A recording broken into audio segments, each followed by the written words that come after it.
Terima kasih Anda masih di iNews Sore. Pemirsa, pimpinan MPR RI menggelar silaturahmi kebangsaan ke kantor DPP Partai Kebangkitan Bangsa. Pertemuan membahas masa depan demokrasi, permasalahan bangsa sekaligus menyerap aspirasi.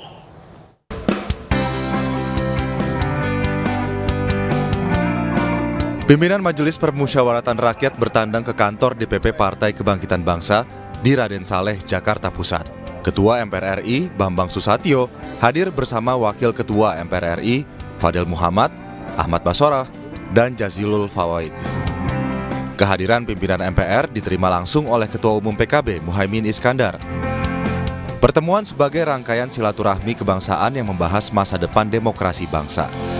Dalam kesempatan ini, Ketua MPR Bambang Susatyo membantah bahwa pimpinan MPR telah memutuskan untuk melakukan amandemen Undang-Undang Dasar 1945. Ia menegaskan, pihaknya tidak pernah menyampaikan jika Presiden akan dipilih kembali oleh MPR. Adalah aspirasi atas permintaan usulan amandemen terbatas untuk menghadirkan PPHN dengan menambah 2 ayat di 2 pasal Undang-Undang Dasar kita. Yang kedua, amandemen atau kajian amandemen secara menyeluruh untuk melakukan penyempurnaan. Yang ketiga, kembali ke Undang-Undang Dasar sesuai dengan dekrit Presiden 5 Juli 59 beserta penjelasan, dan terakhir lagi kemudian aspirasi kembali ke Undang-Undang Dasar yang asli dan perubahannya melalui adendum. Hasil itu telah kita laksanakan hingga hari ini dan kita menemukan fakta-fakta. Diperlukannya berbagai penyempurnaan agar tidak terjadi penyelewengan, penyalahgunaan, dan salah arah dari spirit dan cita-cita dari Undang-Undang Dasar kita.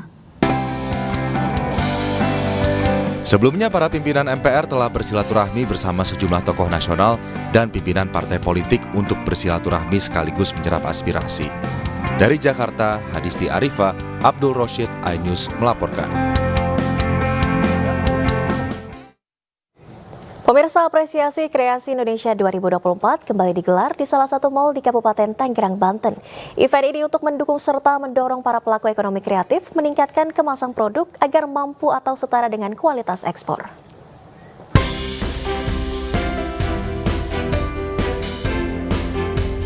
Ajang apresiasi kreasi Indonesia 2024 di Kabupaten Tangerang, Banten ini dihadiri langsung Menparekraf Sandiaga Uno.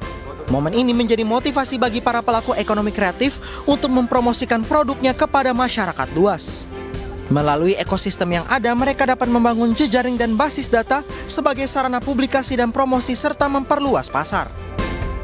Bagaimana sebuah inovasi, adaptasi, dan kolaborasi bisa menghasilkan produk yang memiliki nilai kekayaan intelektual yang sangat tinggi.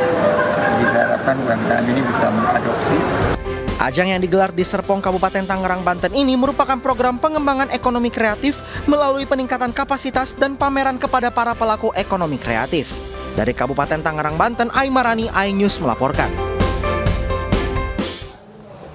Pemirsa, Sekjen PDIP Hasto Kristianto tiba-tiba datang menjalani pemeriksaan di gedung KPK. Namun pemeriksaan belum masuk pokok perkara, Hasto justru keberatan ada penyitaan ponsel miliknya. Dan pemirsa, informasi ini sekaligus menutup kebersamaan kita dalam iNews Sore hari ini. Saya Nadia Valeri beserta kerabat kerja pamit undur diri. Terima kasih dan sampai jumpa.